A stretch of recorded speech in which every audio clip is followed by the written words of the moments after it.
It was raining hard, the kind of rain that washes away everything, even your pride. Maya stood outside a luxury hotel, soaked to her bones, her phone battery at 1%, clutching a tattered handbag that carried her whole world. She tapped her phone. The Uber app froze. A sleek black car pulled up. Without thinking, she ran toward it, yanked the back door open, and slid inside. Finally, she sighed. "Can we please hurry? I'm already late for my interview." The man in the driver's seat turned slightly, tall, sharply dressed, eyes like quiet storms. "Excuse me," he asked, his voice smooth, amused. Maya didn't even look up. "Please, sir, I really can't lose this job." The man smirked. "Interesting, because I think I might be the one interviewing you." Her heart stopped. That was the moment everything changed. The moment a desperate girl mistook a billionaire for her driver, and neither of them knew how much that single mistake would rewrite both of their lives forever. Maya Khan was 26, a single mother, and a woman who had learned to fight quietly against the world. Every morning began with a promise to her 5-year-old son, "Arav, Mama will find a better job soon." But life had a cruel sense of humor. No matter how hard she worked, something always went wrong. That morning, she had ironed her only white blouse 3 times, rehearsed her interview answers, and prayed silently before stepping out. The job at Arden Group of Industries meant everything. A stable salary, health insurance for her son, maybe even a small apartment without the leaky ceiling. But fate had other plans. Her bus broke down halfway. Her phone battery was dying. And by the time she reached the hotel where the interview was being held, the skies had opened up in a torrential downpour. So when that luxury black sedan stopped right beside her, she didn't think, she just acted. She slid into the back seat, dripping water, clutching her file like a lifeline. "Ma'am, I think you've got the wrong." "Please, I'll explain later," she interrupted breathlessly. "Just take me to Arden Tower." The man's lips curved slightly. He pressed something on the dashboard, and the car began moving. For 10 silent minutes, she rambled nervously about traffic luck and how she hoped the CEO wasn't one of those arrogant types. Finally, he spoke, his voice calm and teasing. "And what if he is?" She sighed. "Then I'll smile anyway, because beggars can't be choosers." He chuckled softly. "Smart answer."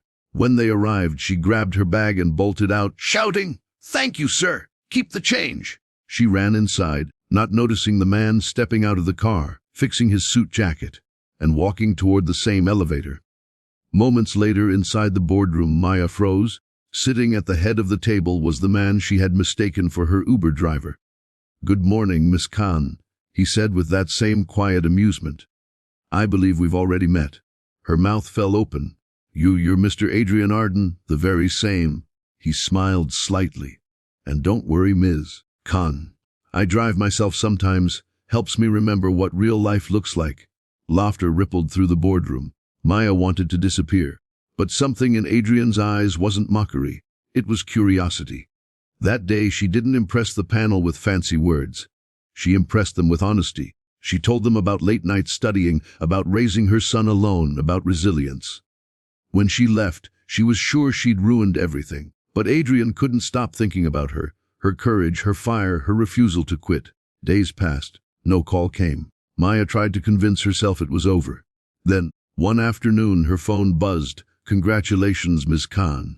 You've been selected as executive assistant to Mr. Arden." Her heart skipped. The first day at Arden Tower was a storm of emotions. She walked in nervous but determined. Adrian's office was on the top floor, glass walls, panoramic city views, and a silence that felt powerful. He looked up from his laptop as she entered. "Good morning, Miss Khan. I hope the ride here was smoother this time." She blushed. "I double-checked my Uber this time, sir." Their working relationship began awkwardly. She spilled coffee once, sent the wrong file once, but every mistake was met with a calm smile instead of anger. Adrian wasn't like other CEOs. Beneath the tailored suits and expensive watches was a man who seemed lonely. He'd lost his parents young, had built an empire with no one to share it with. And now, this spirited young woman, honest, humble, full of heart, had accidentally driven straight into his life. Slowly walls began to fall. She worked late, sometimes bringing her son along when she couldn't find a babysitter. Instead of complaining, Adrian would join Arav on the floor, helping him with Lego. It became their secret little world, laughter echoing through an office that had known only silence. But happiness never came without tests. Rumors began spreading, whispers that she was getting special treatment. Other executives plotted behind her back. One evening, Adrian overheard a senior manager trying to humiliate Maya in front of others. He walked straight into the room. "Let me make something clear," he said firmly. Khan is one of the most capable employees I've ever had, and anyone who disrespects her will answer to me." That day, Maya cried, not out of fear, but gratitude. For the first time in years, someone had stood up for her. Time passed. Their bond deepened beyond office walls. Adrian found himself looking forward to her smile, her laughter, her quiet strength. And Maya, who had built her life on survival, found something she thought she'd never deserve: peace. But just when life began to feel beautiful again, Adrian received devastating news. His company's biggest merger had failed, and investors wanted him out. His world began to crumble, yet Maya stood by him, refusing to leave. "You were there when no one else was," she told him softly. "Now it's my turn." Together, they rebuilt everything, not just the company, but their lives. And 1 year later, at the same hotel where it all began, Adrian surprised her with something she never saw coming. He drove up in the same black car and opened the door with a smile. "Maya Khan," he said, "I'm here to give you one last ride to the rest of our lives."